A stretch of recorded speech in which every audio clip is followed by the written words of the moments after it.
Pessoal, bom dia. Hoje nós vamos ter a palestra do professor Luiz Nunes, tá certo? Que vai falar sobre Galileu. Isso é uma palestra super importante para quem está fazendo Física 1, tá certo? Esse é o primeiro motivo. O segundo motivo é que o professor Luiz Nunes, ele é um dos melhores professores aqui do Instituto. Tá? Tem um prêmio que os estudantes outorgam aos melhores professores. Ele ganhou 23 vezes, tá certo? Ele só não ganhou uma vez. Acho que o diretor devia mandar fazer e dar só uma vez para ele também, tá certo? Tá? Então o professor Luiz Nunes é uma pessoa extremamente dedicada. Ele tem um grupo de estudantes que eles se reúnem uma vez por semana, coisa assim, tá? Coisa que vocês podem entrar, tá certo? É só conversar com ele, tá legal? Então essas coisas vocês têm que ficar espertos, tá certo? Existem duas maneiras de você estudar. Uma maneira é pelo caminho das pedras, sozinho. Isso é muito difícil. A outra coisa é assistindo uma boa aula, uma boa palestra. Isso vai facilitar. Te joga lá na frente, te joga lá nos 40%. Tá certo? Tá? Então isso é uma coisa que vocês têm que ser espertos. Tá legal? Então agora eu vou... tem uma outra coisa também. O professor Luiz Nunes, ele foi aluno da primeira turma do Instituto de Física e Química, tá? de São Carlos. Não vale perguntar a idade dele. Tá? Então eu vou passar a palavra para ele agora, ele vai começar a conversar com vocês, tá? Muito obrigado.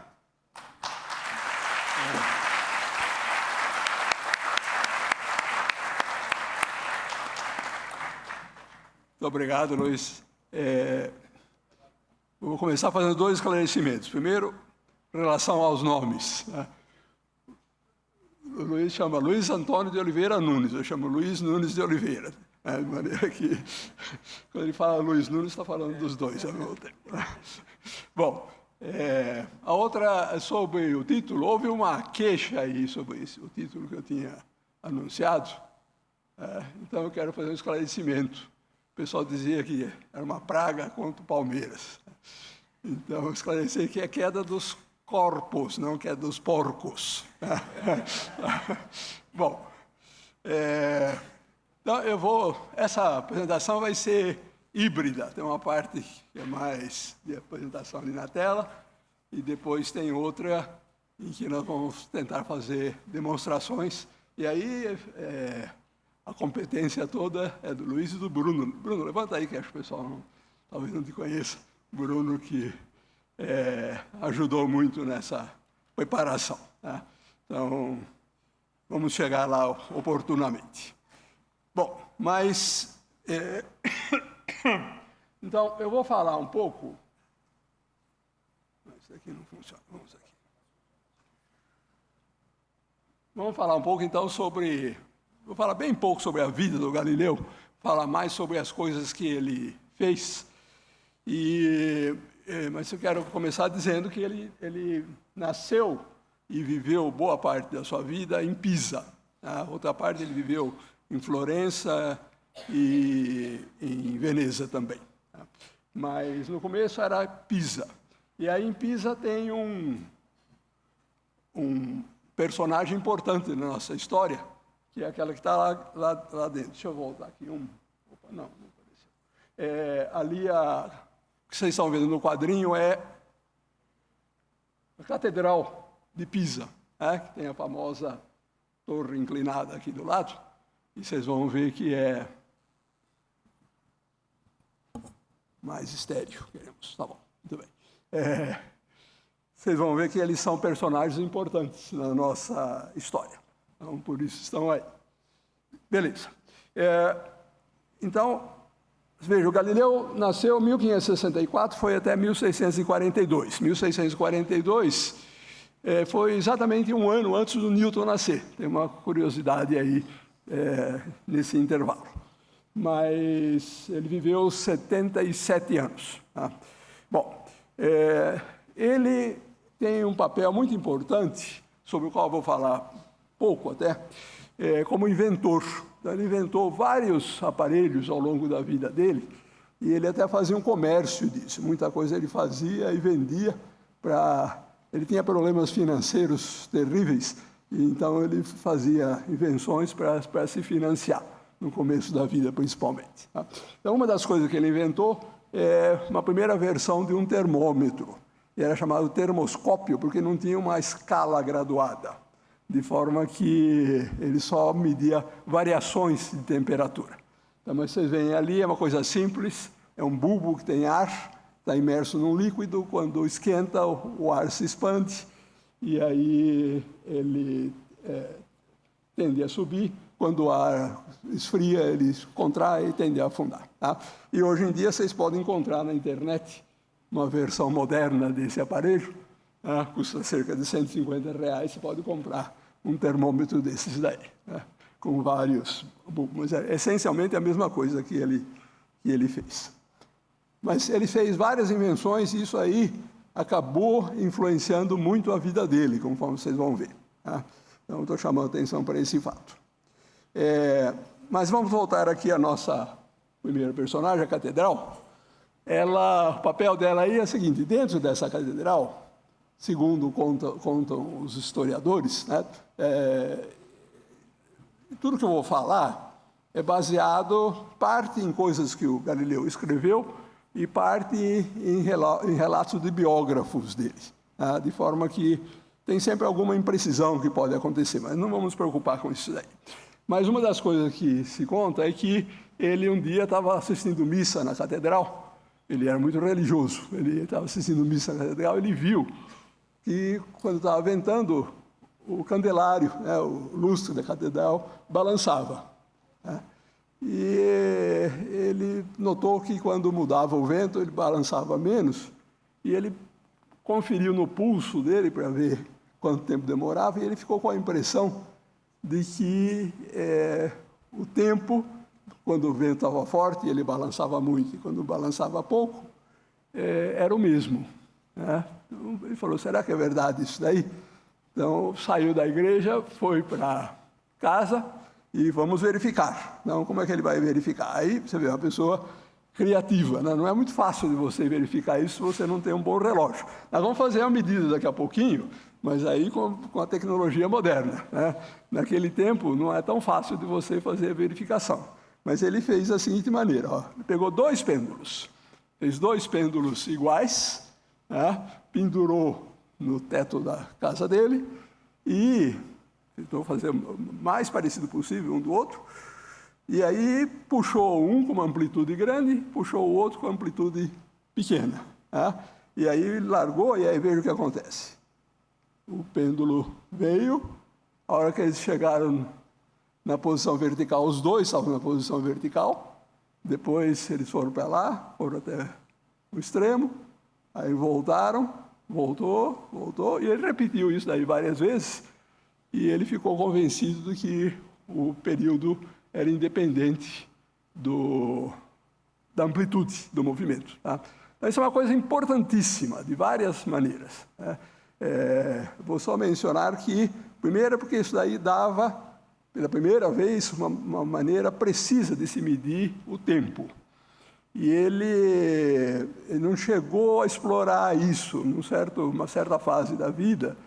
Ele pediu para o filho dele, ele tinha 3 filhos, ele pediu para o filho dele, falou, olha, eu não consigo mais fazer, mas eu queria que você fizesse um relógio. Ele fez um esquema de como poderia ser um relógio baseado nisso.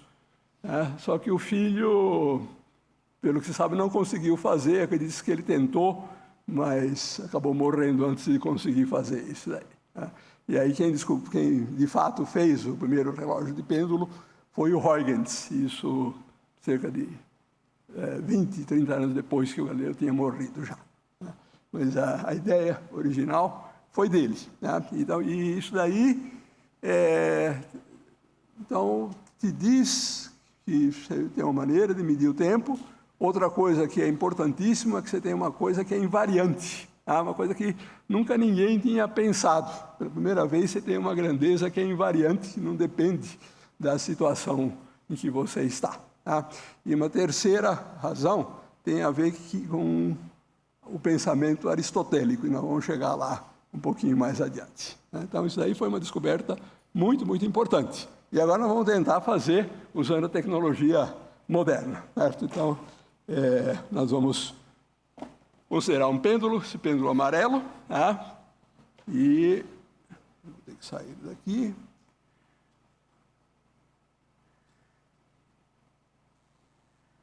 Será que é essa planilha que eu quero? Não, não é essa, é outra, né? Essa outra planilha aqui. Isso é. Como é que é? Fala de novo. Está tudo certo, né? Pode ir. Então, nós temos um pêndulo e aquele aparelho ali está registrando o período. Pelo menos deveria estar registrando. Bruno, marcou? Ah, tá bom, tá certo. Então, lá ele marcou o período da rotação. O que aquele aparelho faz é, quando você oscila, tem uma célula fotoelétrica ali que registra a passagem do pêndulo. Então, ele faz isso várias vezes. Quantas vezes foi?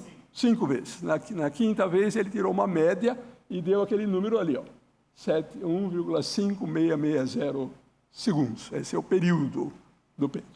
Isso com uma certa amplitude. Agora, o Luiz vai fazer com outra amplitude, um instante só.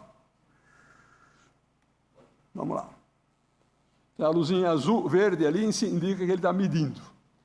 Então, vamos esperar um pouquinho, vamos ver quanto que dá o resultado. Qual é a torcida para dar? Não deu exatamente igual, mas deu parecido.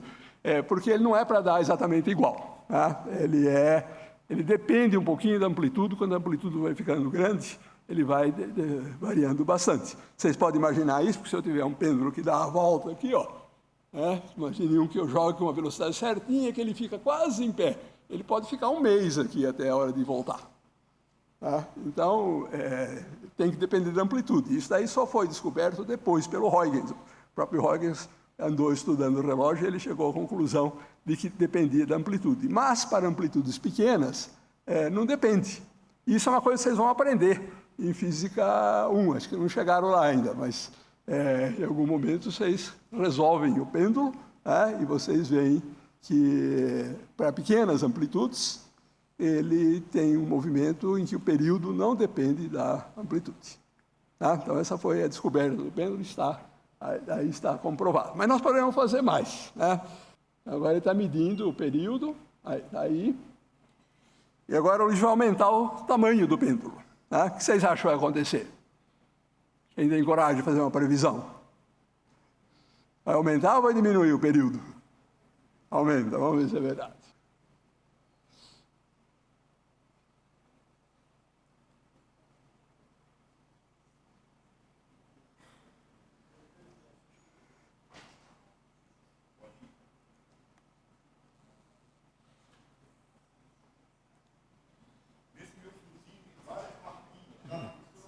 Isso.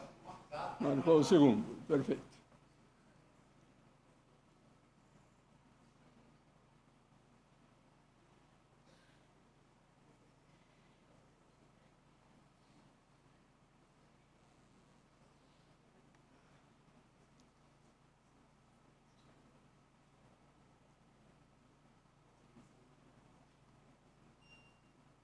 Opa, saiu um pouquinho da curva, mas é um ponto só, né? Que ele pode querer.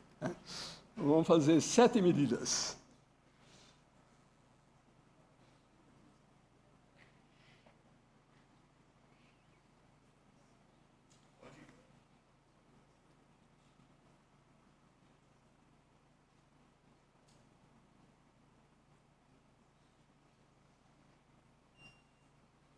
Terceiro, ixi. Os adeptos da linearidade aí estão preocupados agora.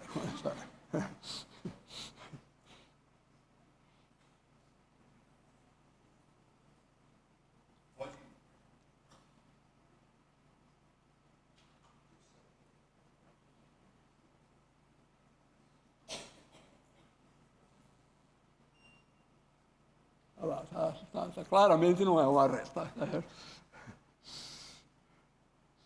Por que nós vamos ver daqui a pouco, mas não é uma reta. Mais uma medida. Nós estamos na sexta.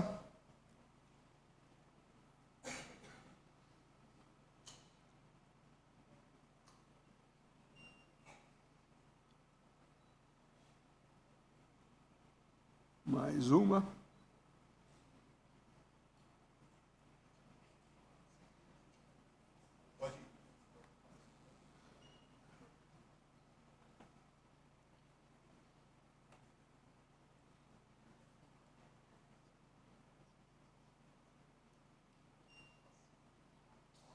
Aí está. Certo? Claramente, tem trechinhos ali, se pegar 2 pontos, até você pode achar que é uma reta, né? Mas mais que isso é difícil. Bom, agora, aqui já está pronto isso. Vamos tentar. Se não é linear, o que pode ser? Pode ser, talvez, quadrático. Né? Então, aqui tem o gráfico do tempo em função do quadrado do comprimento. Mas aí piorou. Em vez de melhorar, piorou. Então, quem sabe se é o contrário. Agora temos uma reta. Né? E é tempo ao quadrado em função do comprimento. Essa é a relação.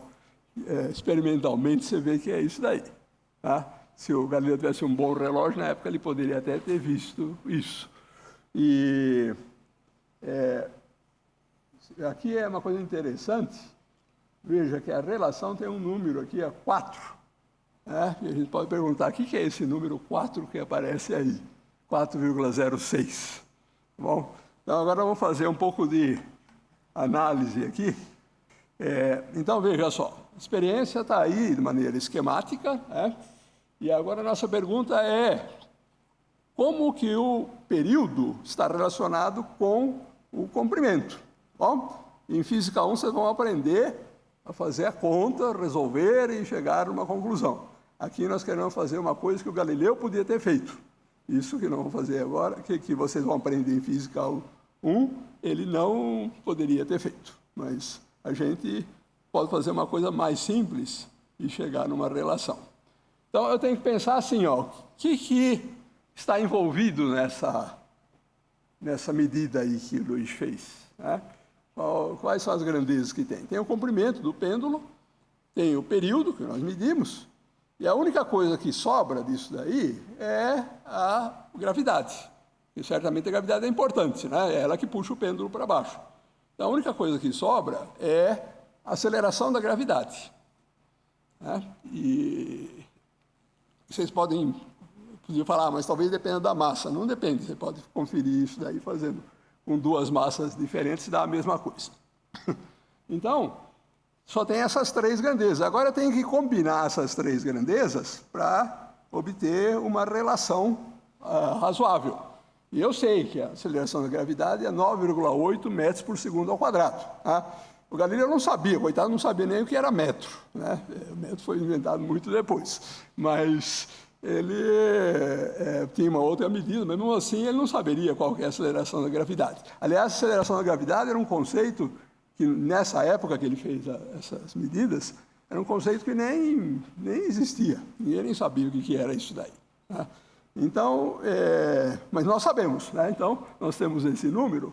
E aí a pergunta é, como que eu posso combinar o T, o L e o G para ter uma relação entre eles que faça sentido? Né? E aí eu vejo que a única relação é essa aqui, porque o G é metro por segundo ao quadrado. Se eu quiser obter metro, eu tenho que multiplicar por tempo ao quadrado. Então, tem que ser que o L, de alguma maneira, é proporcional a gt quadrado. Aliás, da cinemática, vocês sabem, quando você deixa uma pedra cair, né, você tem aquela relação, que a distância andada é gt quadrado sobre 2. Né? É a mesma combinação. Você tem uma distância, você tem um tempo, e você tem a aceleração da gravidade. Aqui, eu tenho as mesmas coisas em outras condições, mas eu vejo que o L tem que ser proporcional a gt quadrado. Pergunta é, qual é a constante de proporcionalidade? Tá? E o resultado que nós vimos mostra que, do lado de cá, se eu passasse o G, se eu passasse a proporcionalidade do lado oposto, né, nós vimos que dava 4,06, certo? E aí, bom, aí eu vou deixar para a Física 1, né? Na Física 1 vocês vão mostrar isso daqui, P quadrado é 4π quadrado sobre G vezes L. Aquela constante, que ele não sabe o que é isso daí, 4π quadrado sobre G. Eu pus desse jeito para ficar comparado com o resultado estava lá. Agora veja só, π², quanto que é? Π é 3,1416, todo mundo sabe, né? π², para fazer aproximação grosseira, você diria que é 10, né? É um pouco menos que 10. Quando você faz a conta direitinho, você descobre que é 9,87. Né? Por acaso, por coincidência, é igual ao valor da aceleração da gravidade. Né? Pura coincidência. No tempo do Galileu, se ele usava braças para medir a distância, aí ia dar outra coisa completamente diferente. Mas aqui temos essa sorte de que dá certinho. Então, o número que tem que aparecer tem que ser muito perto de 4. Tá? E é isso daí que nós obtemos. Certo? Viva a experiência. Tá? Certo? Ela já mostra para você o que tem. Então, isso daí é uma coisa bem interessante. E agora vocês podem ficar de olho, né? Quando for na aula de Física 1, que vai derivar o movimento do pêndulo e achar a relação entre o período e o comprimento, você já sabe o que esperar. Né? Se por acaso alguém fizer um erro lá e puser π² sobre 4, você fala, não, é 4π², vai aparecer. Né? Então, muito bem. Então, aí estamos com essa história. Bom, agora eu quero fazer um pouquinho do panorama sobre a situação em que o Galileu estava quando ele começou a trabalhar. Isso que ele fez no pêndulo foi a primeira coisa, além dos instrumentos, foi a primeira coisa que ele fez, tá? Medida do pêndulo. Mas ele tinha um problema prático, que é que na época dele estava arraigada na cultura científica, e até, acho que gente menos instruída, estava embebida na cultura que vinha lá dos gregos, do tempo do Aristóteles, principalmente o Aristóteles, né? Que foi um filósofo fantástico, é considerado até hoje o melhor filósofo que já apareceu. Né? E ele fez também trabalhos na biologia. E na biologia, ele é considerado o maior biólogo antes do Darwin. Né? Ele estabeleceu as bases da biologia até meados do século XIX. Então, e isso daí, curiosamente, acabou influenciando. Ele começou trabalhando como biólogo, e aí depois ele achou que a ciência toda era uma espécie de biologia diferente. Né? E aí, então, ele adotou ideias que vinham da biologia. Tá? Então, a ciência dele tem que seguir certas regras. Primeiro, tem que seguir uma regra que os gregos todos acreditavam, que era que a ciência é feita para explicar tudo. Você não pode ter uma ciência que explique, por exemplo, por que uma pedra cai, mas não explica por que uma carga positiva atrai uma carga negativa. Tá? A ciência tem que ser um conceito que você pode aplicar em qualquer coisa e você teria uma resposta para aquilo. Isso que eles buscavam. Bom, e o Aristóteles achou que tinha chegado nessa explicação. Ele sabia explicar tudo. Né? Com base num princípio relativamente simples, ele conseguia explicar tudo. Agora, tem detalhes aí que você pode mexer aqui e ali, mas, basicamente, eu consigo explicar tudo. E a explicação dele é baseada nesse método. O método dele você tem que observar. Tá? Tem gente que acha que os gregos erravam porque eles não davam atenção para a natureza. Não, ao contrário. O Aristóteles dizia, você tem que observar, e observar com o máximo de cuidado. Bom, olha para as coisas, vê como é. Como na biologia, se eu quero saber se uma galinha é igual a um porco, eu tenho que olhar para os dois e ver que os dois têm características diferentes. Então, na mecânica, a mesma coisa. Né? Eletricidade, o que for, você tem que observar e tirar conclusões a partir da observação. E ele falou, você observa e depois usa dedução. Bom, isso é um perigo. Né? Esse aí que é o problema. Porque quando você deduz as coisas, você tem que se basear numa premissa. Se essa premissa estiver errada, tudo que vem depois vai estar errado também. Tá? Dedução, por exemplo, é muito elogiado no livro, quem já leu as histórias do Sherlock Holmes. Né? Sherlock Holmes vive falando para o Watson, olha, dedução é que é a maneira lógica de chegar nas coisas. Mas tem esse problema, se você sai da premissa errada, é um desastre, né? Bom, e aí a coisa mais importante, que era esse princípio que o Aristóteles lançou, eu vou resumir bem brevemente aqui, mas, no fundo, ele diz o seguinte, que você tem que descobrir qual que é o propósito de qualquer coisa. Qualquer coisa que você for tentar descobrir, você tem que saber qual que é o propósito dela. Isso veio da biologia, porque ele sabia que se ele abrisse uma galinha, ele via lá uma moela, né? E ele tem que perguntar, para que serve essa moela? Aí fala, é parte do sistema digestivo. Então, ele tinha uma explicação lá para que era a moela, tá? E ele falou, qualquer coisa você tem que descobrir o propósito dela. E para nós isso aí parece um pouco estranho, né? Você pode perguntar, qual que é o propósito de uma pedra? Certo? Aí ele diria, bom, isso depende, né? Se você for uma pedra de mármore, assim, vai ver que o propósito dela é virar uma estátua, né? E aí está só faltando o escultor chegar lá e esculpir, aí aparece uma estátua, belíssima talvez, dentro dela, tá? Agora, se for uma pedra Helles aí, ela tem uma coisa que todas as pedras têm. E isso é o seguinte, ela quer descer. Bom, ela quer ir para baixo. Tá?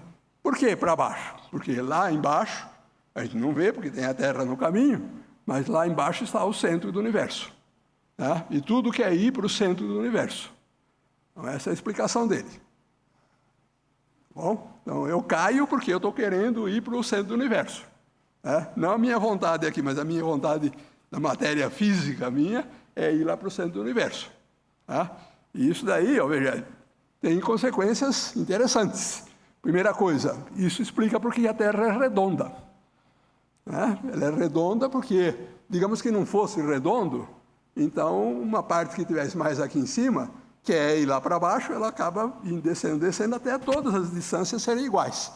Então, por isso a Terra é redonda. Então, ele tem essa explicação. Tá? Não acreditem quando disserem para vocês que a humanidade acreditava que a Terra era plana até Colombo dar a volta na Terra. Não é verdade. Tá? Os gregos sabiam muito bem que era redondo e o Aristóteles tinha até essa explicação.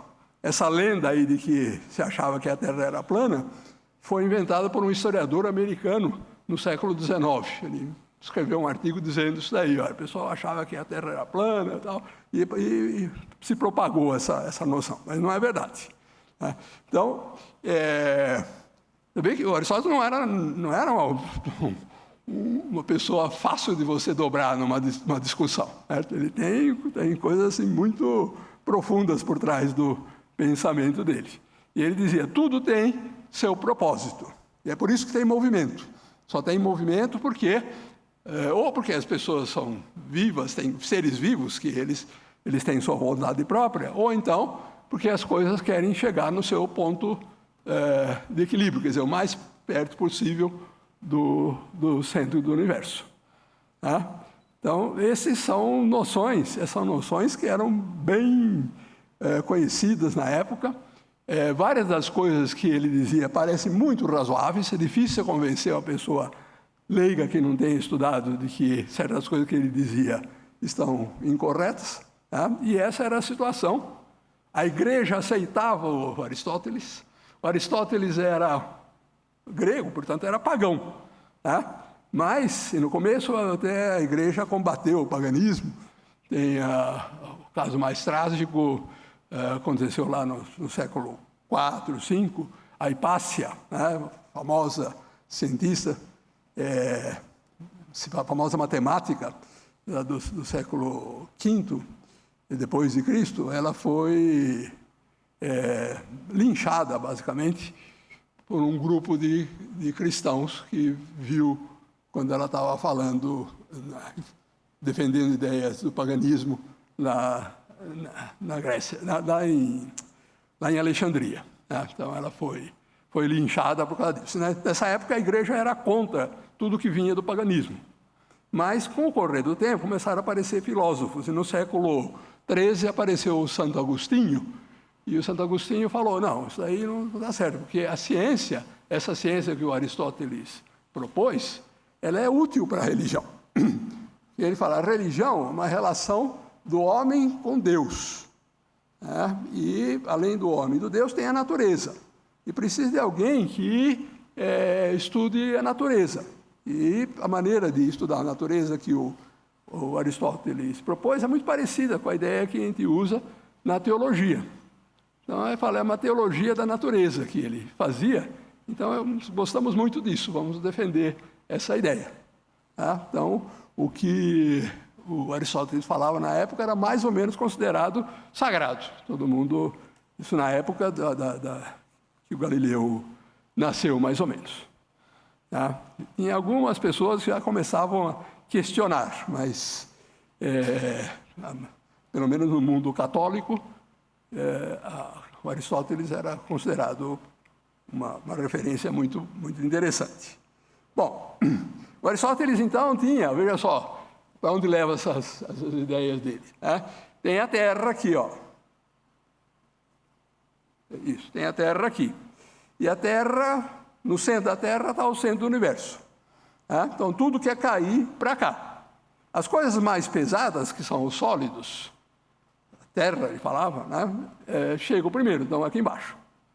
Depois vem as próximas, que são a água. Então, aqui não aparece porque é muito pequeno, mas aqui em volta você tem a água. Né?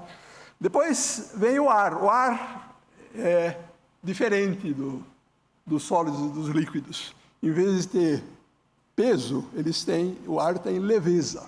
Ele quer subir. Né? E isso é uma ideia muito interessante, porque se você não pensar assim, é difícil explicar porque tem ar aqui em São Carlos. Né? Nós estamos em quase 900 metros de altura. Por que o ar fica aqui em vez de ir lá para Santos, que é mais baixo? Certo? Para ele, se ele não falasse dessa leveza, ele não teria explicação. E, mesmo para nós, eu quero saber de vocês aí que explicação que vocês dão para ter ar aqui em São Carlos. Se você puser água aqui e jogar no chão, ela escorre, vai cair, vira, acaba caindo lá no mar. Né? Por que o ar não faz a mesma coisa? Então, Aristóteles tem a explicação, porque o ar tem leveza, ele não quer descer, ele quer subir. Né? E acima do ar tem o fogo. O fogo também tem leveza, mais que o ar, e ele quer subir mais ainda. Por isso, quando você queima alguma coisa, você vê o fogo subindo, por causa disso. Né? Então, lá em cima tem fogo, a gente não vê bem, mas deve ter fogo lá para cima. Aí chega um ponto que acaba essa esfera de coisas terrestres, e começa a esfera dos planetas e depois das estrelas. Então, começa com a Lua. Né? É o primeiro planeta, é a Lua. E a Lua gira em torno da Terra. Isso é óbvio, todo mundo vê isso daí, certo? E é difícil negar que a Lua gira em torno da Terra. Né? Depois, você tem Mercúrio. Depois tem Vênus, e depois vem o Sol. Né? Veja, você tem que pôr nessa ordem aí, porque senão é difícil explicar por que Vênus está sempre perto do Sol, nunca está muito longe. Né? A explicação dele é essa daí. Você tinha Mercúrio, depois Vênus, aí vinha o Sol, e depois vinham os outros planetas conhecidos da época, era Marte, Júpiter e Saturno. E acima disso daí tudo você tem uma esfera, que é o firmamento, e no firmamento estão as estrelas em movimento perfeito, rodando em torno da Terra pouco a pouco.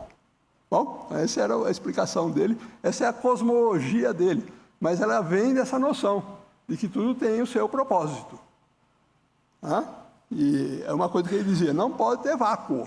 Nessa região onde tem os planetas, não tem vácuo. A natureza não aceita vácuo. Isso é muito importante para ele. Então, o que tem aqui é uma outra coisa que chama-se quintessência. Tem gente que chama de éter, mas é a mesma coisa. Então, esse era o modelo do Aristóteles. Bom, uma das previsões do Aristóteles é que corpos mais pesados, como eles são mais pesados, eles têm mais vontade de chegar no centro da Terra do que os leves. E, portanto, eles tendem a cair mais depressa. Não é verdade que ele pensasse que uma pedra de 2 quilos caísse mais depressa, 2 vezes mais depressa do que uma pedra de 1 quilo, mas ela cai mais depressa. Não dá uma visão quantitativa disso, mas qualitativamente ela cai mais depressa. Bom, e aí o Galileu, isso 1590, tá? Ele tinha sido contratado nessa época para ser professor na Universidade de Pisa. Então ele, segundo se conta, ele fez uma experiência. Ele foi lá em cima da torre inclinada de Pisa, muito conveniente, pegou duas massas e deixou cair, duas massas diferentes, né? E aí viu que as duas caíam e que uma chegava quase que junto com a outra. Certo? Talvez junto. É difícil saber, né? Se chegaram uma coisa muito rápida, é difícil saber qual chega primeiro. Né? Depois nós vamos fazer uma experiência, espera um pouquinho só, vamos fazer uma experiência para ver isso aí com mais detalhe. Né? Mas eu quero fazer uma outra experiência aqui, para vocês verem, que é mais ou menos equivalente a essa, e que talvez seja mais convincente. Posso me afastar daqui. Seja mais convincente de que as coisas, que a queda não depende muito do peso. Tá? Então, eu tenho uma folha de papel aqui, e eu tenho um livro, eu vou deixar os dois cair, e acontece que todo mundo sabe. Né? Cai primeiro o livro, depois cai a folha. Entretanto, se eu fizer de maneira diferente, puser o papel em cima do livro e deixar cair, os dois caem juntos, certo? E aí você fala, isso daí mostra que eles caem com o meu peso. Se você falasse isso para Aristóteles, ele daria risada de você, né? Dessa experiência aqui, ou da experiência do Galileu. Né? Daria risada, porque ele diz, olha, você está fazendo um procedimento artificial. Não é assim que a ciência funciona. Você tem que observar as coisas, não tem nada de ficar mexendo lá para dar certo. Né?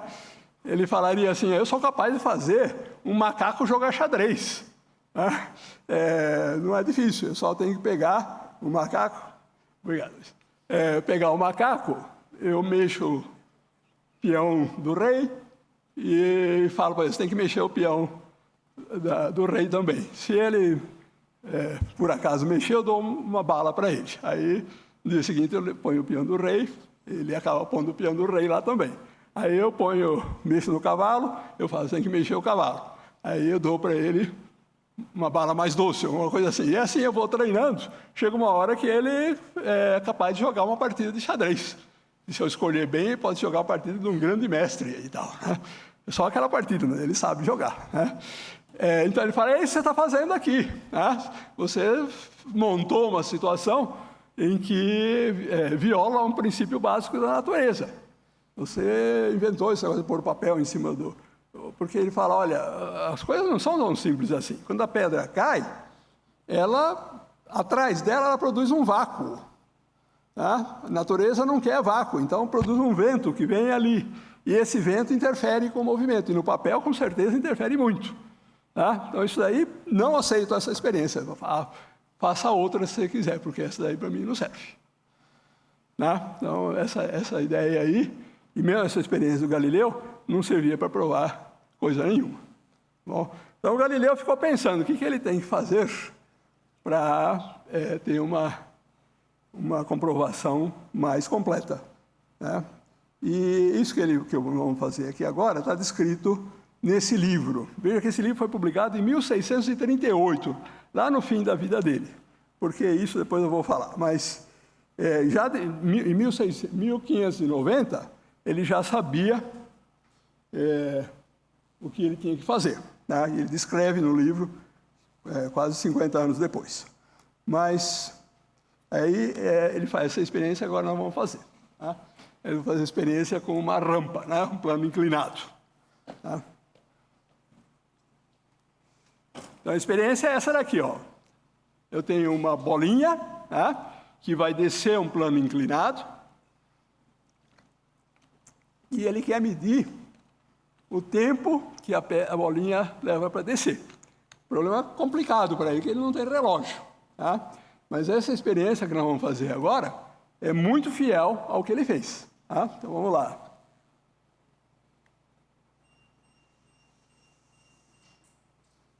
Bom, esse barulho é a bolinha passando em pontos pré-determinados. O Galileu não tinha essa aparelhagem, mas ele tinha sinos. Então, ele punha sinos ao longo do plano, de maneira que a bolinha, ao passar pelo sino, ele fazia um barulhinho. Tá?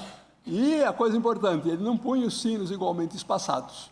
Eles punham os sinos numa progressão quadrática. Tá? E isso ele explica nesse livro que eu mencionei. Ele explica por que tem que ser a progressão quadrática, sem fazer álgebra nenhuma. Tá? Ele explica por que tem que ser assim. Tá? Mas ele, então, fez a medida e ele ficava ouvindo o som, e ele via que o som era igualmente espaçado. Isso é fácil de você reconhecer, porque é o ritmo, né? Pá, pá, pá, pá. Todo mundo sabe que está batendo sons tempos iguais. Né? Então, isso é uma coisa, para mim, é uma coisa genial, né? O cara montar uma experiência dessa daí. Mas vamos ver mais casos, depois eu comentarei mais. Agora vamos aumentar o ângulo. Né?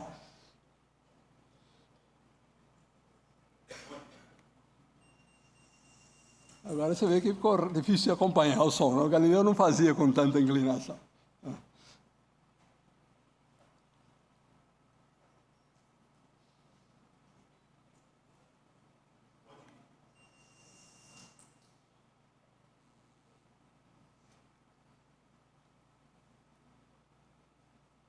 Está faltando 35 graus.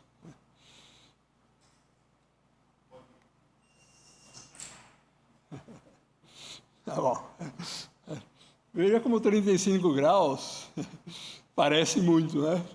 Qualquer um olhando ali diria que tem mais de 60 graus, né? Mas é 35, engana um pouco. Legal, tá bom? Perfeito, obrigado, Luiz. Então, essas medidas ele fez. Não com plano tão inclinado e não usando equipamento eletrônico, mas ele fez com sinos, né, que é o que eu tenho aqui nessa minha figura. Ele tem sininhos aqui, com espaçamento que vai crescendo. Né, então ele já pôs os sinos no lugar que ele achava que tinha que pôr, e aí deixou a bolinha descer e ela assinava o sino e ele ficava prestando atenção para ver se os tempos eram iguais. E aí, quando os tempos eram iguais, ele ficou convencido que isso daí é um movimento uniformemente variado. Ele usava esse termo. Tá? Não exatamente assim, ele tinha... A terminologia dele era bem diferente, mas ele estava falando de movimento uniformemente variado. Né? Ele viu que a inclinada cai com o movimento uniformemente variado. Eu posso medir, então, fazer essa medida aí, que no fundo determina a aceleração. E aí daí ele extrapola e fala, olha, bolinhas de peso diferente, desce com o mesmo jeito, eu sou capaz de prever tudo, então eu tenho um método aqui que é melhor que o do Aristóteles.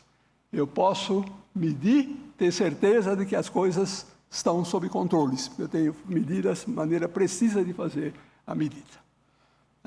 Essa é a física de primeira classe, foi a primeira vez que acho que isso daí foi feito. A pessoa tem um problema e ela fica pensando como que eu vou achar um método, como que eu vou achar um instrumento que me permita resolver esse problema. Essa é a melhor física que tem. E ele pensou, e ele veio com essa solução dos sininhos. Então, em princípio, quando ele fez isso, 1590, ele derrubou o Aristóteles, só que ele não divulgou essa informação. Isso daí ficou escondido até ele publicar aquele livro em 1638. Por quê? Porque ele tinha medo.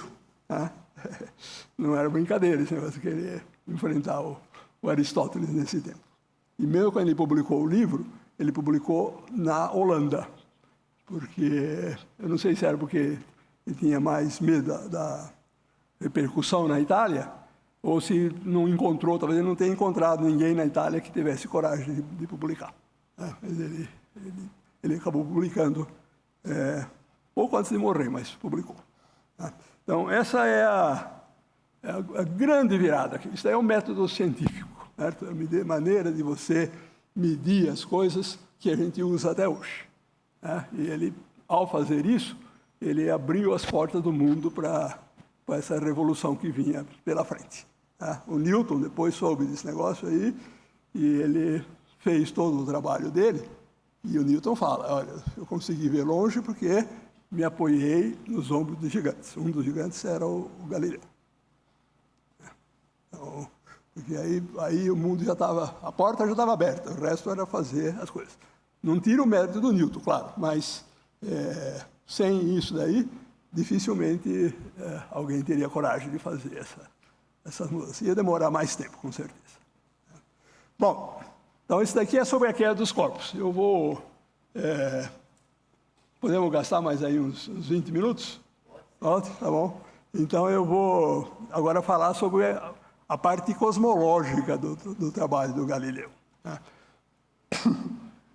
Então, veja, o Galileu tinha essa construção aí do Aristóteles na frente dele. E aí ele fala, como que nós vamos tentar enfrentar esse problema? Então ele fala, eu preciso ter um instrumento, como tinha no caso do plano inclinado, que era o sino, né? Preciso de um instrumento. Que instrumento tem? Ele ficou esperando, até que um dia ele soube de alguém lá na Bélgica que tinha feito um instrumento que permitia enxergar longe. Né? Não tinha nem nome o instrumento.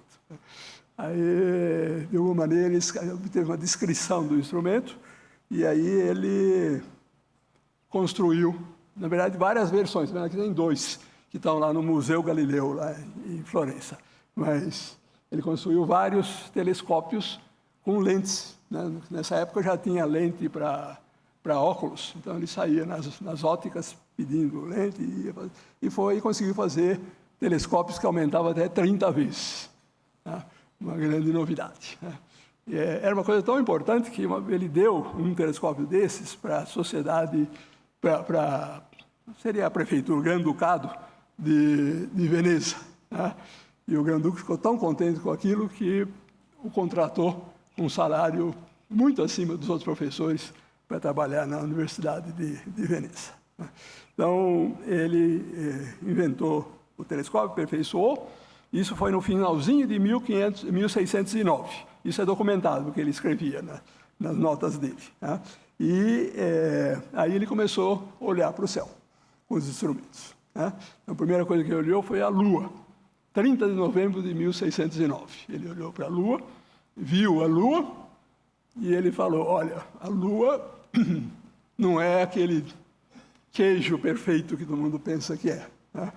A Lua tem irregularidades, ela tem montanhas, tem crateras, e ele chegou a ponto de estimar a altura de uma cratera da Lua, né?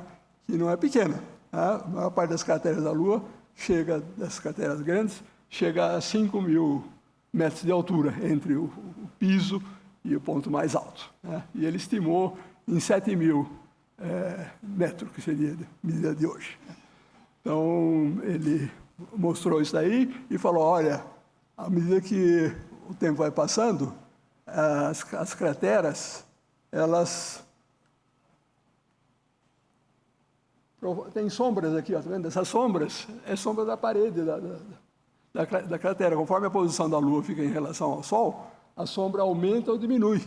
Né? Então, isso quer dizer que o movimento da Lua em torno do Sol não é aquele negócio, a Lua aqui perto da Terra e o Sol lá atrás. O Sol tem que, de alguma maneira, estar iluminando a Lua assim, diretamente, para ele poder estar vendo. Né? Então, isso aqui já levantou uma questão.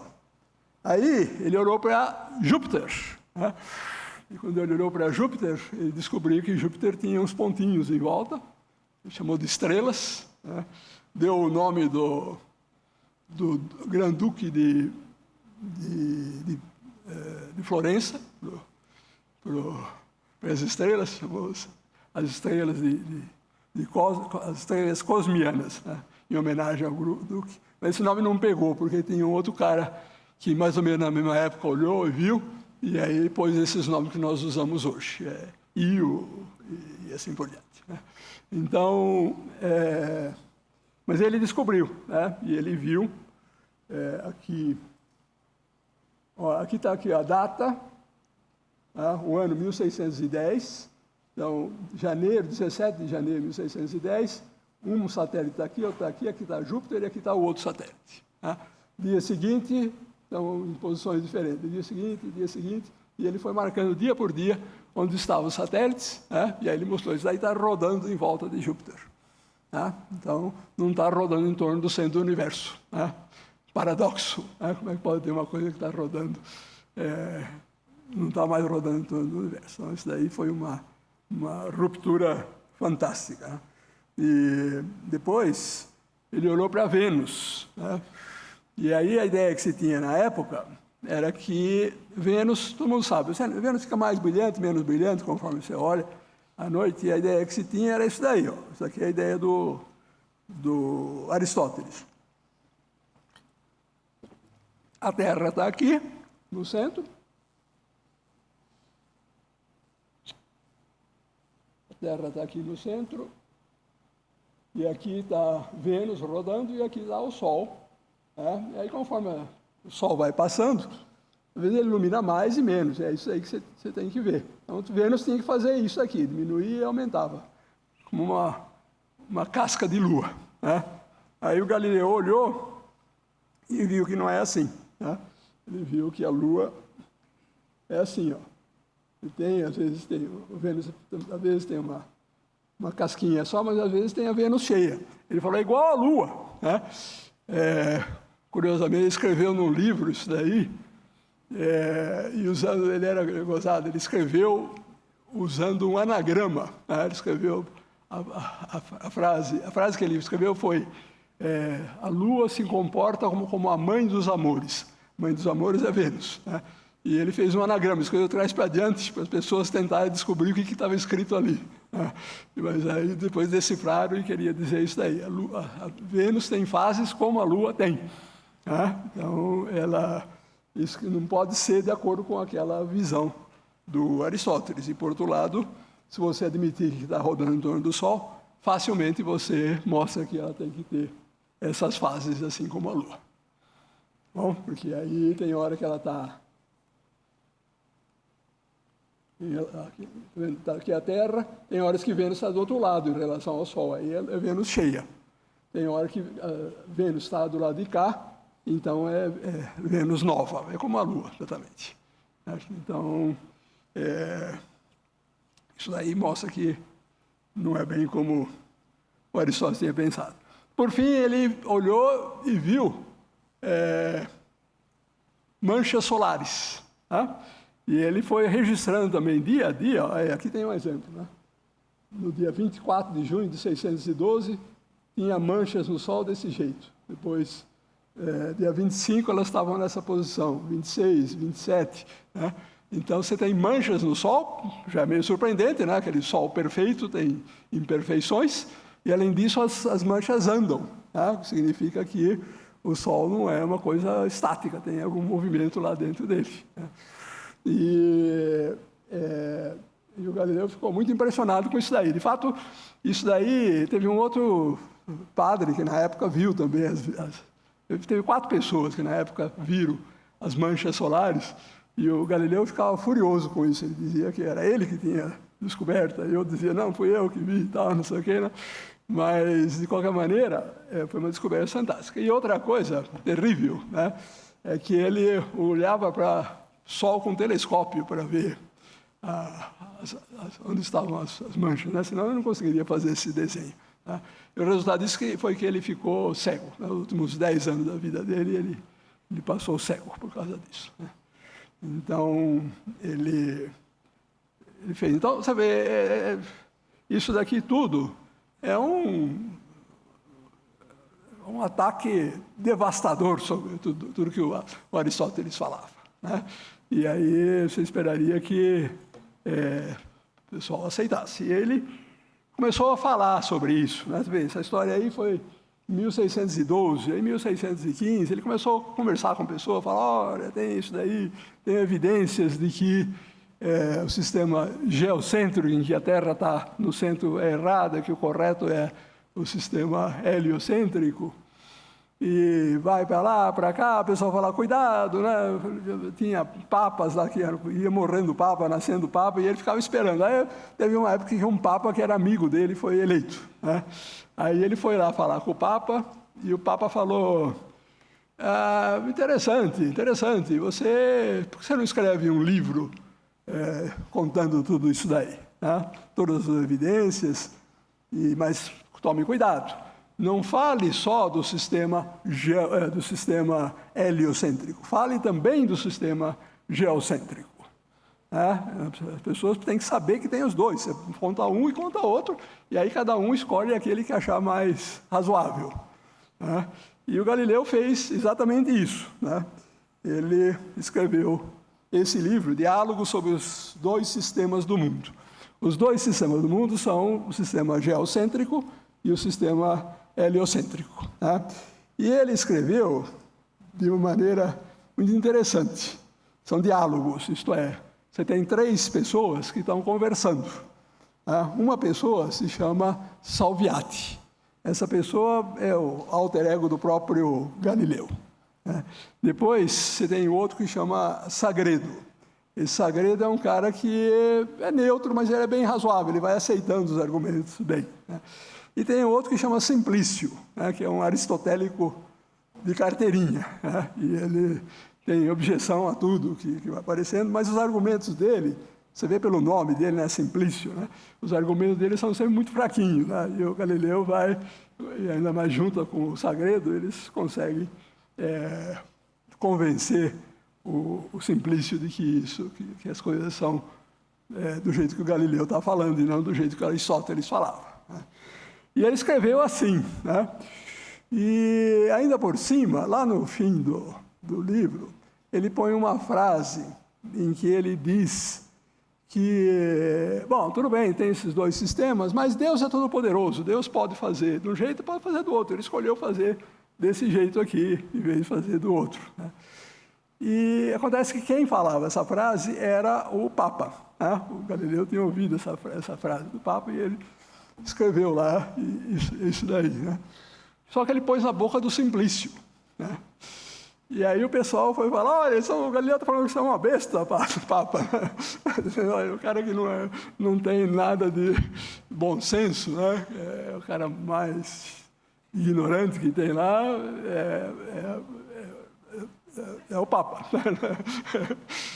E aí o Papa ficou furioso, e aí mais gente começou a conversar, intrigas de corte e tal. Aí, no fim, o Galileu foi levado à Inquisição, né? E aí ele foi tratado com uma certa benevolência, é verdade, né? Antes dele, já no fim do século XVI, o Giordano Bruno tinha as ideias semelhantes e tinha sido queimado na fogueira, né, pela Inquisição. Mas o Galileu, eles puseram no decreto que ele tinha evidências de heresia, certo? Mas não que era herege, né? Então, isso significava que a pessoa não era torturada, porque o sistema jurídico na época era isso daí. Você falava uma coisa, vamos te torturar se você continuar dizendo que é verdade, depois de um certo ponto, nós aceitamos, né? Então, tinha até um tempo lá que o cara tinha que aguentar a tortura para ser declarado inocente, né? Mas, senão, ele é declarado culpado. Mas o Galileu não passou por esse processo, né? E ele foi condenado a ficar em prisão domiciliar, né? E mesmo isso daí, em certos períodos, eles deixaram ele sair, então não foi tão ruim assim. Mas, de qualquer maneira, o final da vida do Galileu foi muito triste, porque ele estava cego, né? Ele tinha esse problema aí do confinamento, estava na casa dele, e o consolo dele era a filha mais velha dele, que era freira, mas ela vinha visitá-lo, vinha conversar com ele, ela gostava muito dele. Mas em 1634 a filha morreu, então ele ficou sozinho. Então, os últimos 8 anos foram terríveis. Tinha problemas de saúde e tal, acabou morrendo, né? Mas a revolução que ele trouxe não tem igual na história da ciência, tá? Eu vou dar um exemplo aqui, só para comparação. Tem outro aqui que fez uma mudança radical, que foi o Pasteur, né? O Louis Pasteur, até a época dele, 1870, por aí, o pessoal achava que as doenças eram isso daqui, tá vendo? Isso daqui é um desenho de uma pessoa com as 4 coisas que controlam a saúde de uma pessoa. Todo mundo tem dentro de si 4 fluidos que controlam a sua saúde, né? Então, um é fleugma. Fleugma é catarro, né? Catarro. Aí você tem o outro que é sangue, tá? Isso aí também é importante, claro. Depois tem outro que é bile, tá? e tem uma outra que chama bile negra. Isso aí ninguém sabe o que é, ao certo, mas se supunha que tinha uma tal de bile negra, porque às vezes, quando a pessoa vomitava, uma coisa saía, uma coisa preta, então supunha que tinha essa bile negra. Né? E a saúde é um equilíbrio entre essas 4 coisas. Né? Se você deixar uma dominar sobre a outra, você vai ter problemas. Então, a pessoa que tem um ataque cardíaco é porque tinha excesso de sangue. Né? Então, quando começava a ameaçar o cardiaco, a sangria direto no cara. Uma vez o cara morria de sangria, mas eles sangravam porque era maneira de equilibrar. Né? A fleugma era o catarro. Como é que você pega o catarro? Bateu um vento frio ali e encheu o cara de fleugma. Né? Então, até hoje tem essa noção. Tem gente que não sai de casa sem agasalho de jeito nenhum, porque senão vai ficar gripado, né? Bater um vento, uma coisa terrível. Né? Então, essa era a noção que tinha nesse tempo. Aí o Pasteur, de repente, mostrou que a doença não é isso, que a doença é provocada por micróbios. Né? E aí, de repente, você tem um micróbio que é capaz de matar um elefante. Coisa espantosa. Né? Então, isso aí teve um impacto tremendo, né?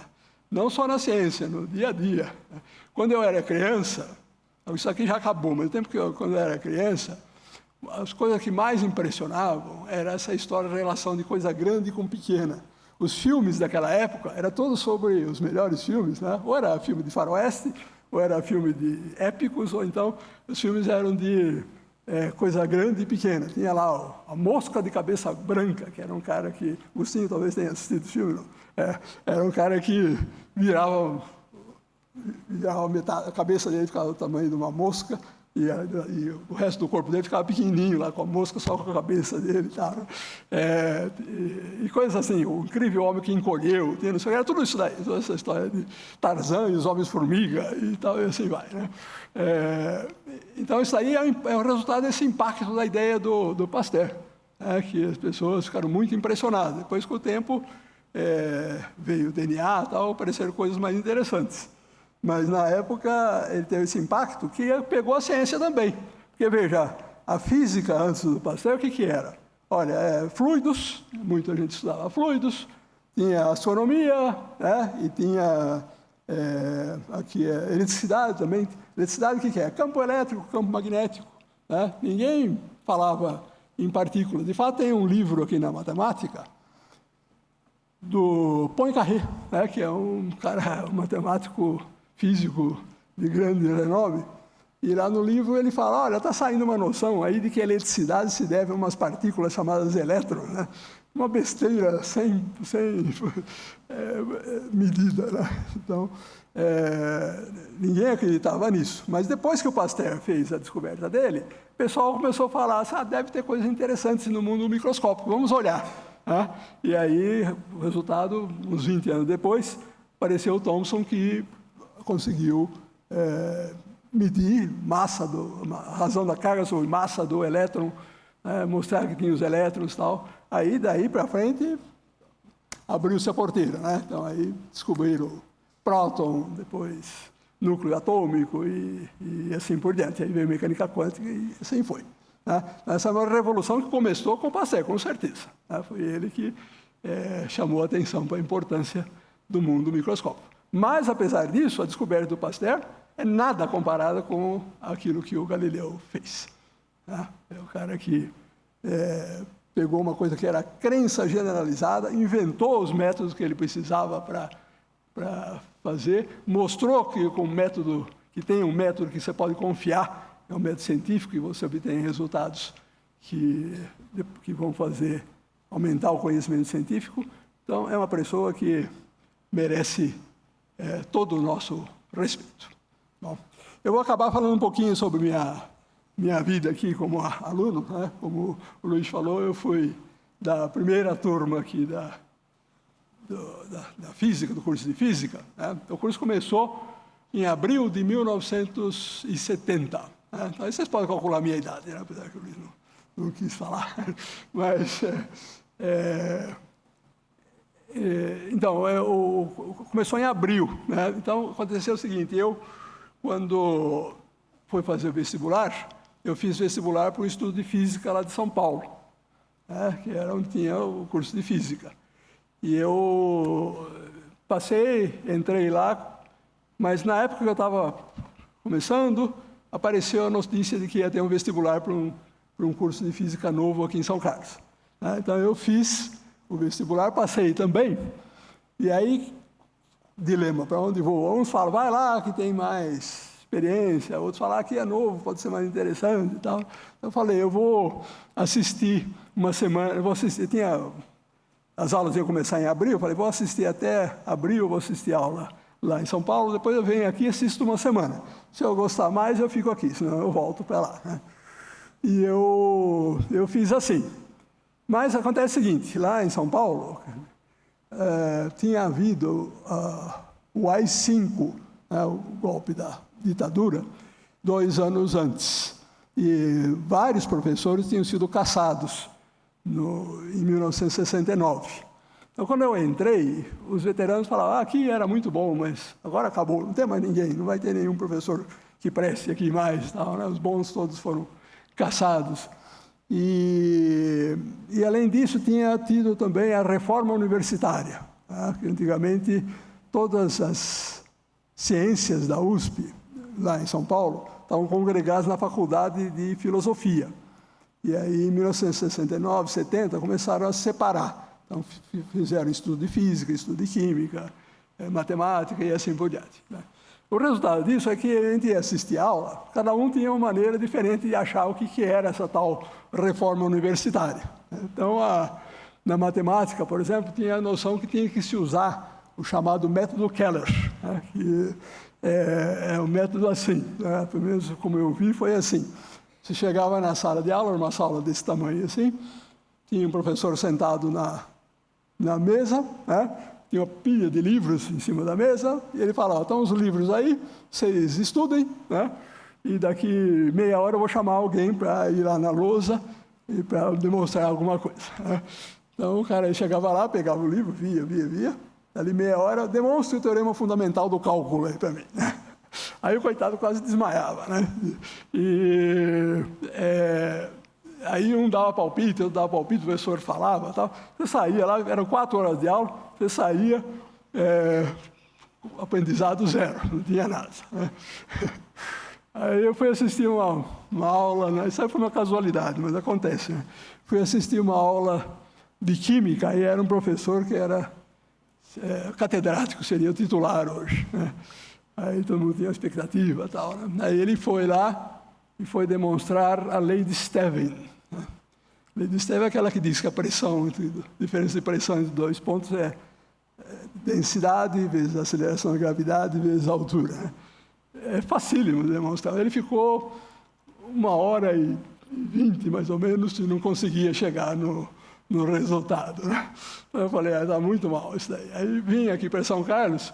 Aqui, os professores de matemática era gente que já ou se aposentou ou já faleceu, mas era gente muito boa. Né? Eles davam aula assim, claríssima, didática ótima. E na física, tinha 2 coisas muito importantes. Uma é que, como o curso estava começando, todos os professores tinham maior entusiasmo pelos novos alunos. Né? Então, a gente ficou conhecendo todo mundo. Também eram 12 professores que tinham, mas nós ficamos conhecendo todo mundo, e tinha recepção e tal. E a outra coisa que tinha interessante é que tinha um curso de Física 1, era diferente do curso que vocês fazem. Né? A noção que tinha naquela época é que, enquanto você não aprendesse cálculo, era muito difícil aprender Física 1. Né? E aí, então, o que era assim, você entrava na sala de aula, tinha uma mesa cheia de coisas como essas daqui. Né? Mais simples, naturalmente, mas eram aparelhos para demonstração. Então, hoje vamos falar sobre plano inclinado, por exemplo. Então, tinha o plano, corria, media, fazia, acontecia. Era o professor que fazia, você ficava olhando. Né? E, no fim, tinha um teste lá para ver como é que tinha estabelecido. Bretas, acho que foi antes do seu tempo, né? Era o seu Sebastião que fazia. Isso. Que era uma pessoa fantástica. Né? E ele fazia o papel que o Bruno fez, mais ou menos, de apoiar o professor. Né? Mas Então, aquilo lá eu achei uma maravilha, esse curso. Né? Esse curso acabou depois porque os alunos iam mal, né? Porque eu tinha que aprender um monte de coisa, depois tinha o teste no fim. Os alunos de engenharia, por exemplo, eles não gostavam nada disso, então fizeram uma protesto, tá? No fim acabou e aí entrou nesse esquema que é hoje. Né? Mas para ver como essas demonstrações têm um valor. Então, eu queria comentar ao Luiz Antônio por perceber isso daí e notar que tem que ter coisas especiais para vocês, para motivá-los. Né? E, bom, temos, teoricamente, aí mais 15 minutos. Se alguém tiver alguma pergunta, alguma coisa que quiser falar, sobre tudo isso aí que eu falei, sobre o curso e assim por diante. Só vou mencionar que da minha turma era de 20 alunos. Né? 5 se formaram. Os outros 15 não largaram o curso. Né? Eles mudaram, eles foram fazer engenharia. E naquele tempo, engenharia era uma profissão que dava muito dinheiro. Né? E, então, 15 acharam que o curso era muito difícil e saíram para... Os outros 5 ficaram por aí. Uma é a Rosemary, que foi professora aqui. Outra é o Rui Barbosa, que foi professor na elétrica, agora se aposentou.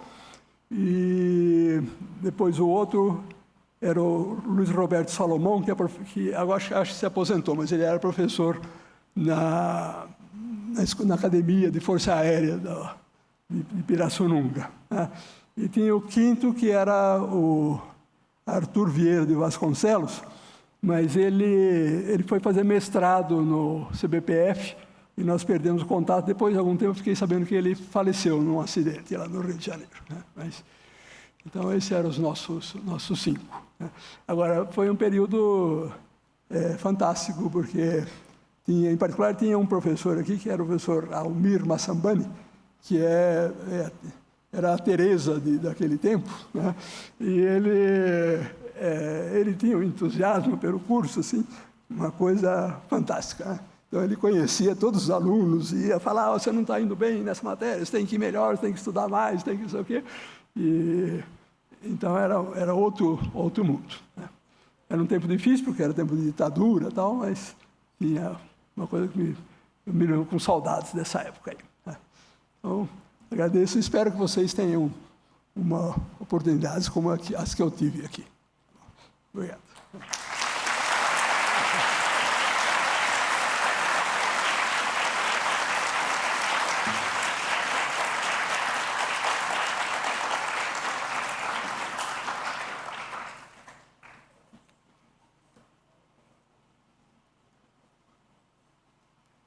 Opa, pode.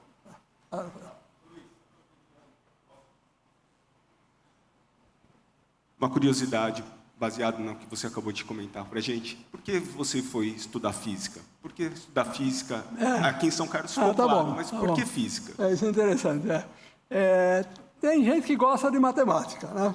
Isso aí é uma coisa que é inato. Eu sei, tem gente que nasce desde pequeno gosta de matemática. Eu sempre gostei. Né? E eu queria fazer matemática. Eu estava mais ou menos certo de fazer matemática até um ano e pouco antes, né, do vestibular. Aí eu fui fazer um intercâmbio nos Estados Unidos e tinha um professor de física, seria o ensino médio, né, no high school, né, fantástico, né? Ele dava aulas muito boas, mostrava aí, fiquei super interessado. Fui falar com ele, ele falou, olha, o que você gosta não é matemática, você gosta de física. Matemática é um negócio de teorema, coisas abstratas, tal, e coisa, né? Física é que você vai poder fazer na prática o que você quer. Então, aí eu resolvi que eu ia fazer física. Né? Mais alguma pergunta, pessoal? Bom dia, professor. Você falou das manchas solares. Como que ele observou as manchas? Desculpa, eu não entendi. Eu tenho um pouco de dificuldade para ouvir. Você pode falar de novo? Como que ele observou as manchas solares? Não tem como olhar para você. Como eu cheguei na minha área? Não, o Galileu. Como que ele observou as manchas solares? Não estou ouvindo falar. As manchas solares. Como ele observou? Não é difícil você observar, tá? em certas situações. Tá bom, excelente pergunta essa aí. Não é difícil observar as manchas solares se você fica olhando para o Sol. Você não deve fazer isso daí, tá certo? Mas para quem olha para o Sol, não é difícil. Eu tenho um amigo que é astrônomo, uma vez ele veio passar um tempo aí na minha casa, e nós estava na hora do pôr do sol, assim, ele falou, tem hoje 2, 3 manchas solares lá. Então, não é difícil. O difícil é fazer isso que o Galileu fez, de mostrar onde está e acompanhar com o tempo. Né?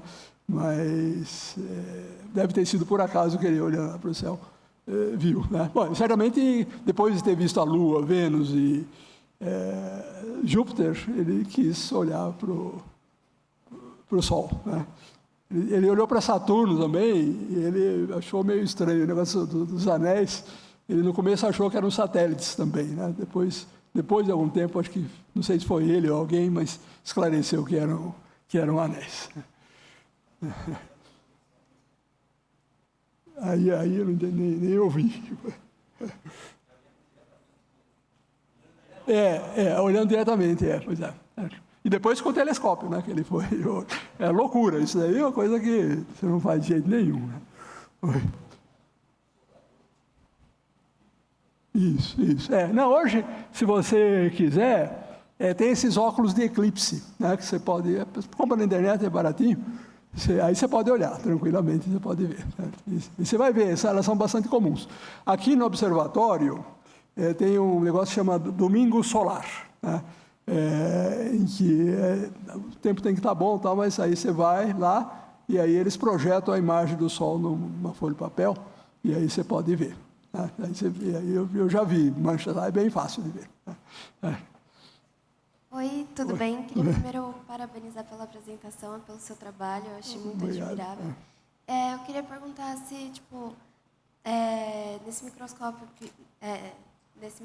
nesse telescópio que o Galileu usava para olhar o Sol, não tinha nenhum tipo de filtro, nenhum fraquinho? Não tinha nada, ele olhava direto, Pois é. Uma loucura, né? Porque mesmo se você puser na mão, já começa a queimar. Imagina olhar para o Sol com ela. Tem mais alguém lá? Pergunta aí, pessoal.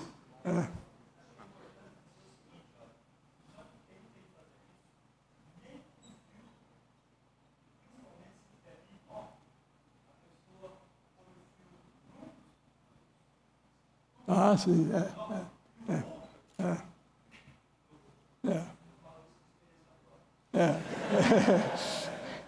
Não tem nenhuma razão para você olhar para o Sol com binóculo também, né? Tá certo? Mesmo com filtro, pois é, não, isso aí você tem que evitar de toda maneira, tá certo? Faz mal mesmo. Bom dia, professor. Muito obrigado pela apresentação. O senhor tinha citado mais cedo durante ela que Galileu, ao observar a Lua, conseguiu estimar o tamanho das crateras da Lua. Eu queria saber qual foi o método que ele utilizou para conseguir fazer essa estimativa. Legal, isso aí é uma pergunta boa. Está explicado no livro dele. Né? Ele até fala, vou fazer um preâmbulo aqui, ele chama atenção, fala, isso que eu vou falar aqui pode ter algum erro, porque eu não estou levando em conta a atmosfera lunar. Né? Ele pensava que a Lua talvez tivesse uma atmosfera. Né? Mas ele fez o cálculo com base no tamanho das sombras. Ele foi acompanhando, né, pela posição do Sol que ele achava, então ele conseguiu fazer estimativas. Mas está bem descritinho isso no livro dele. O livro dele você acha facilmente os livros dele, você acha facilmente na internet. E eles são interessantes. O Einstein mesmo falou que esse livro sobre 2 novas ciências era um dos melhores livros que ele já tinha visto. Né? E ele tem uma linguagem que precisa acostumar com a linguagem. Por exemplo, volume ele chama de massa. Né? E massa ele chama de gravidade. Né? Então você tem os termos que são diferentes. Mas depois você acostuma com isso daí, é relativamente fácil de ver. E aí é debate, né? Ele faz nessa forma de diálogos. Então, é mais ou menos exaustivo. Ele vai explicando, o outro cara explica. Então, a gente não tem dificuldade de entender. Não tem álgebra nenhuma. Né? Ele vai só falando, olha, pode dizer, é 2 vezes maior, 2 vezes menor, tal, mas não tem conta, não tem nada. no livro. E ele vai deduzindo as coisas, certo? Como essa medida aí que nós fizemos aqui agora. Bom dia. Primeiramente, parabéns pela apresentação, foi excelente. Eu tenho uma dúvida sobre sua formação em si. Qual que é a sua especialização dentro da física? Qual especialização que eu fiz? Então, naquele tempo não tinha opção. Você fazia física. Isso veio depois. Agora, eu devo dizer o seguinte, quando eu estava no primeiro ano, no segundo semestre, teve um curso de programação de computadores. Bom, o professor Fernão, que o Gonzalo conhece muito bem, sogro do Gonzalo. Ele tinha só 1 hora de aula por semana, mas ele fazia uma motivação fantástica, né? E na época eu até pensei em fazer computação, mas não tinha aqui em São Carlos na época. Mas se tivesse física computacional, com certeza eu teria passado para física computacional nessa ocasião. Luiz, eu não sou da sua época de estudante, mas o seu apelido repercutiu muito, né? Era Gabarito. Isso confere ou não? Não é verdade. Meu apelido era 793, que era o meu número USP da época. Não sei, não. Só falar que o seu número era Gabarito. Dos professores que você teve, o professor Rogério foi um deles ou não? O professor Rogério eu tive na pós-graduação, né? Na graduação, assim, pessoas notáveis, professores notáveis que tinha, era da física, era o Almir. O Almir era fantástico, né? Foi um professor. O Almir eu conheci, o Rogério também, todos esses daí. O Almir, eu vou até dizer para vocês, de vez em quando eu dou mecânica, né, que era a matéria que ele dava, às vezes eu estou escrevendo na lousa e eu tenho a impressão que ele está atrás de mim, falando, escreve assim, escreve assado. Interessante. Esses experimentos que foram apresentados, o Luiz Antônio tem no canal Off Ciência. Sim. Eu canso de falar para os estudantes para acessarem esse canal que coloca isso muito claramente, né? Então, é uma ferramenta para as aulas aí, o pessoal assistir, ver, né? E também tem o professor Rogério tem gravação de aula dele também, que está no canal do CEPOF. Então, é legal vocês acessarem isso aí e parabéns pela apresentação aí. E valeu aí, Luizão. Obrigado. O professor Rogério dava aula de História da Física. Acho que são essas que são gravadas, né? Ele é fantástico, né? O Walter, de vez em quando, me fala que quando você tem aula com o Rogério, dá a impressão que ele era amigo do Lavoisier, amigo do Newton e assim por diante.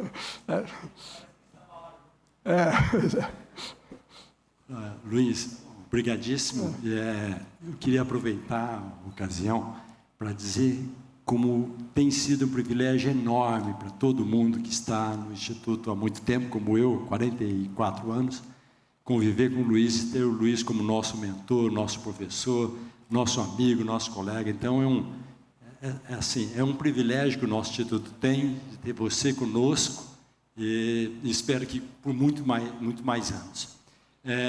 Além de agradecer, eu queria, agora, não sei, tantos jovens, né? Eu queria que você desse sua opinião sobre o futuro que está por vir. A gente tem uma grande revolução, com muitas mudanças pedagógicas e mudanças na sociedade, né, com máquinas que vão superando os homens, né? E eu queria saber que tipo de formação que você acha que essa meninada precisa. Isso. Legal. Então, essa é a pergunta que vale ouro, né? Muito obrigado pelo comentário também. Fico muito honrado com isso, somente vindo de você.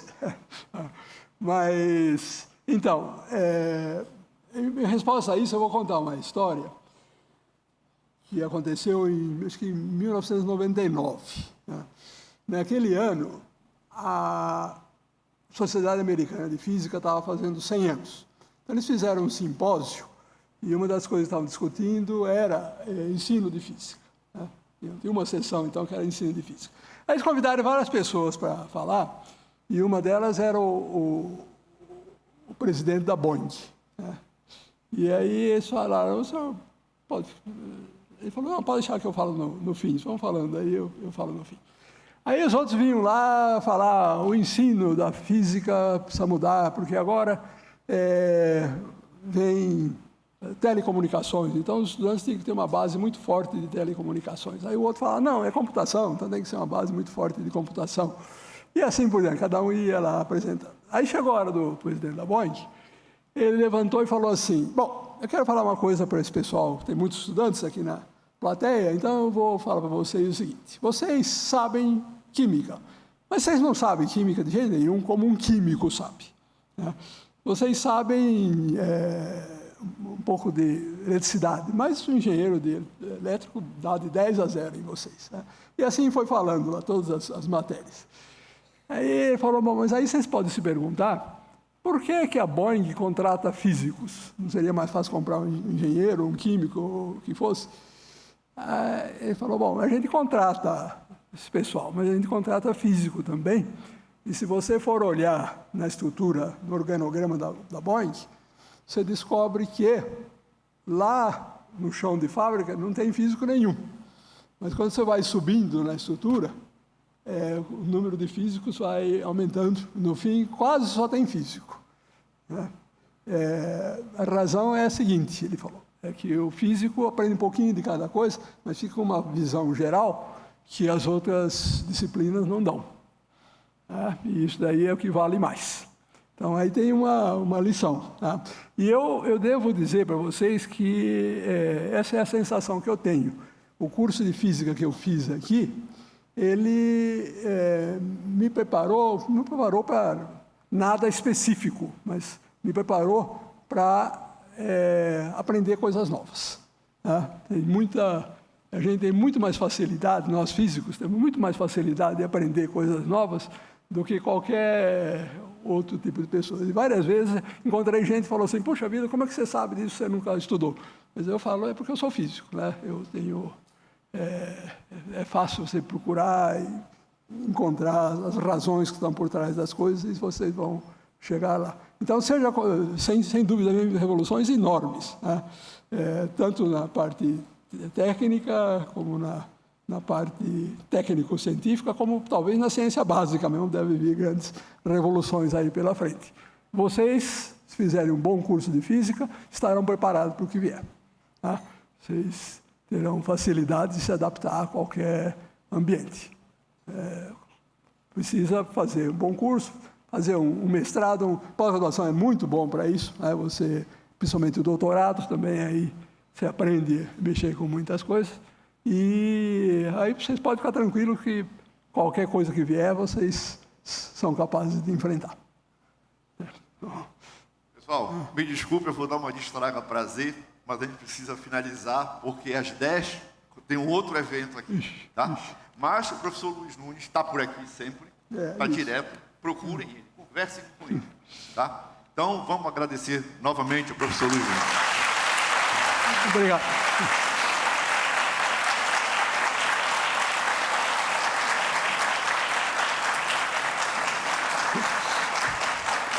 É isso.